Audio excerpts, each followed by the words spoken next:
so Cat Stevens heard that hook come around, right? And he's like, wow, man, you got something to say.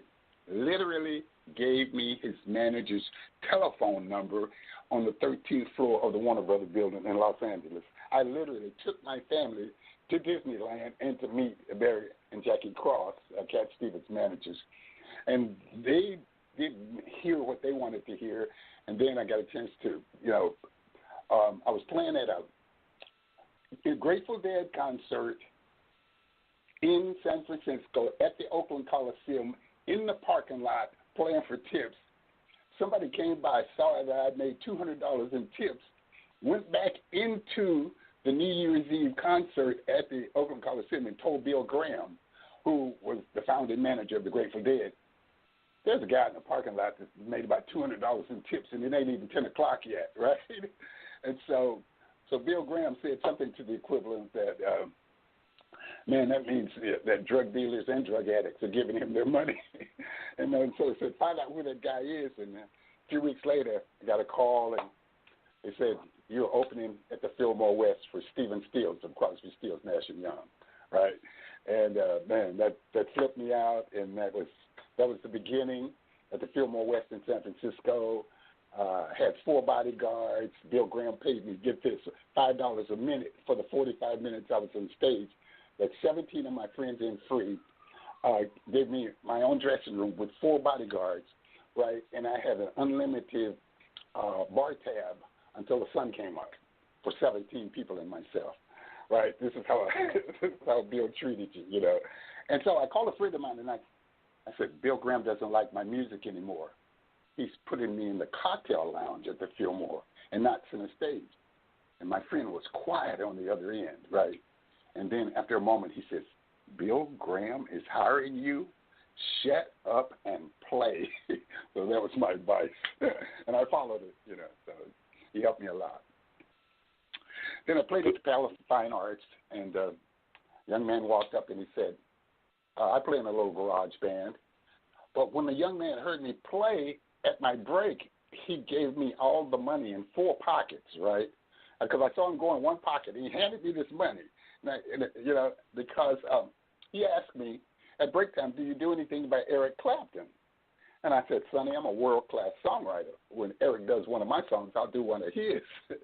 And he said, man, I play in a little garage band. I said, what's the name of your band? He said, Guns N' Roses. Come to find out it was Axl Rose, the lead singer for Guns N' Roses, right?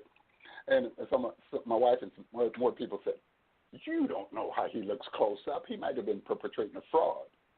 And my answer was, well, I was born in L.A. I know what 4 bodyguards look like, right? So in San Francisco, people just supported each other.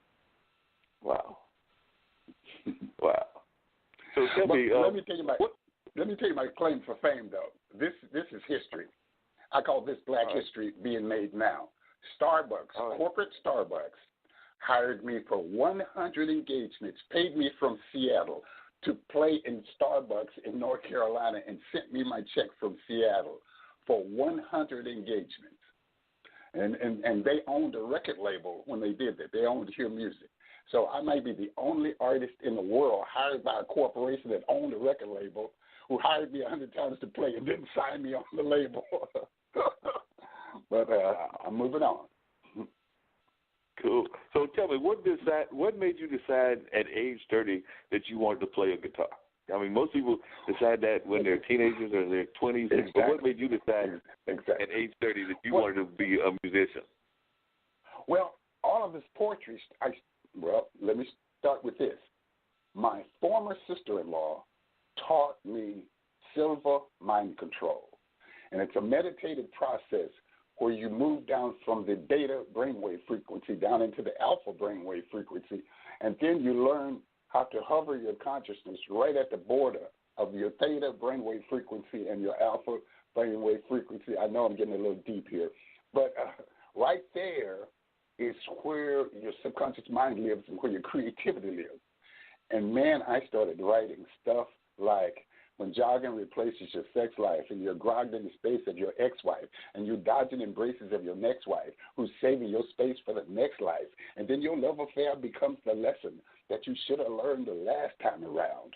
Fred, you stare at Fred Astaire lessons because all the good dancers are leaving town because he put the fake on, she put the break on, make no mistakes on, who's got the make on? She's like the mother of Atlantis. Hey, now, boy, is she boss? Like some lady, praying mantis, don't bow. She'll take your head off because my topic's apathy. Voice mellow like a cello. He said hi and she said hello. You know that strangers from the ghetto make for strange bedfellows. That stuff was just flowing out of me. Wow.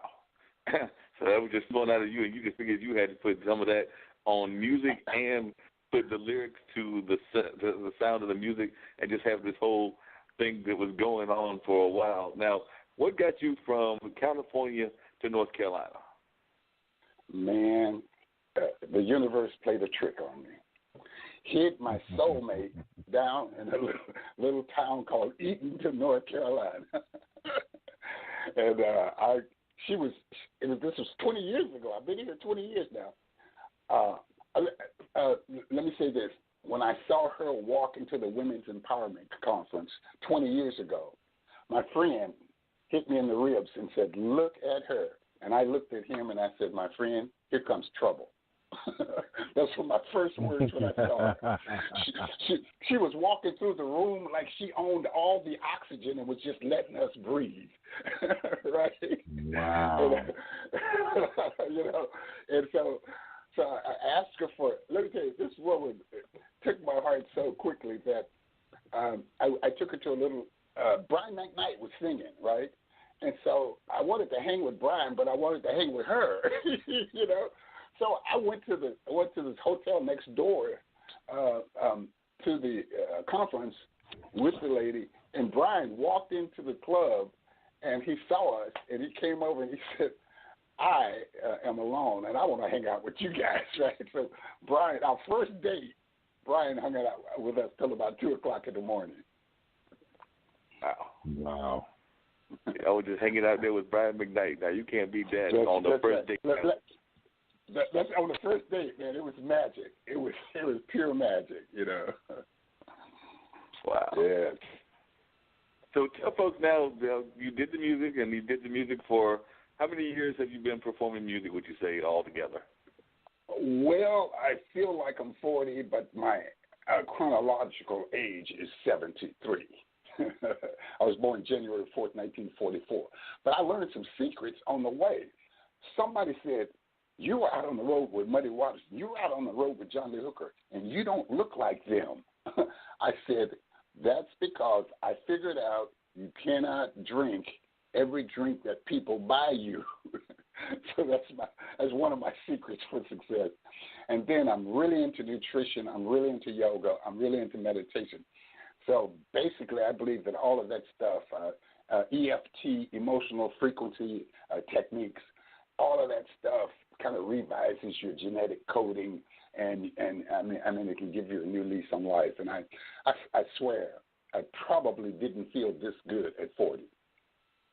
Wow. So what would you say for those folks that are asking, maybe even those folks that are listening to us now, what do you put as your keys to longevity? Because like I said, I've known you now for a while, and you, as you just said, you have the energy of some 20-year-olds that I know, and definitely do not have the stereotypical energy of the stereotypical 70-year-old. So what do you see as some of the keys to longevity and to just having this kind of like very positive outlook on life? Well, the first thing I do is I'm a spiritual person, and I tell people I got an Old Testament formula, right, for anti-aging, because, some of those dudes in the Old Testament, man, lived a long time, right? And today people think they're supposed to live, they think it's big time to be 100, but as history of the Bible has it, people lived many, many years. So I decided that it was necessary for me to change my concept. And first, I started working on the nutritional part of it, recolonizing the friendly bacteria. I got a whole system that people can contact me at williamdburton.com or William Burton, the number 7 at gmail.com. I have a whole system that removes 1 million free radicals from your body every second. And the system that I put with that boosts your immune system by 200 to 400%. And I have 4 Chinese doctors who have bought nutritional anti-aging products from me for over 2 years. One doctor bought the products from me. He wiped out his fear. This guy was 75 years old, Chinese gentleman. He was a psychiatrist with an MBA. My nutritional program wiped out his fear of driving at night and nothing flat. He actually called me when he got home. He took the nutrition and bought a bunch of nutrition, and he started taking some on the way home with some water. By the time he got home, he was delirious with happiness that the bright lights of the cars weren't frightening him and stuff like that. And so then he took all of the things that I recommended for him to a doctor at Duke, his Chinese doctor who works at Duke, and that doctor started feeding the nutritional products to his entire family. And I realized that I was really onto something. Now, 30 years plus ago, I got fired from a major trauma center in Oakland, California, because I helped an AIDS patient gain 4 pounds. And I didn't get fired for helping her gain 4 pounds. I got fired because she went up to the AIDS unit and cussed out every doctor she could find and said that they should be taking lessons from me. And I was an outpatient care facilitator for HIV and epidemiology at Highland Hospital. I'm going to call their name. And they, I had 2 security guards escorted me to the front door, you know. And I thought, wow, man, I'm trying to save lives, and these guys don't even care. But UC Medical Center, they never talked to me about it, but they hired me. And UC Medical Center is located in San Francisco. They gave me keys to the hospital and an office. They gave me 50 clients, and they never asked me why I got fired from the other hospital. And you know that's uncommon, right? So I figured they already knew. They said, this brother is doing something good. We're going to let him do his thing, and we're not going to ask so he can get into trouble. He'll be by himself, right? We'll say we didn't know. And so I worked there until I moved here. And when I told them I was moving to North Carolina to get married, they asked me to move my wife to San Francisco, and they would double my income if I did that. And my wife's mother, you know, is up around, then she was 70, that's 20 years ago, and now girlfriend is rocking 90 like a rock star, right? And so my wife wants to be close to her, so I gave up the California life, man, and let me tell you, my bottom lip was poked out, but, you know, I had to honor, you know, my wife's mother because I'd lost my mother to Alzheimer's before I found all of these solutions. So now I want to keep everybody else alive. I can, as long as I can. But the one thing that really enhanced my intense desire to learn how to help people heal themselves was Russia. Russia created anthrax. And the guy who was the top scientist in anthrax 30 or 40 years ago was paid by the United States to defect to America. And this guy did a press conference. They gave him a position as a vice president at Battelle Institute in Columbus, Ohio. And this guy did a press conference, and somebody asked a question, what can America do to protect themselves from germ warfare? And the first thing he said was, you guys aren't serious because you had 2 people looking for my antidote, right, for anthrax.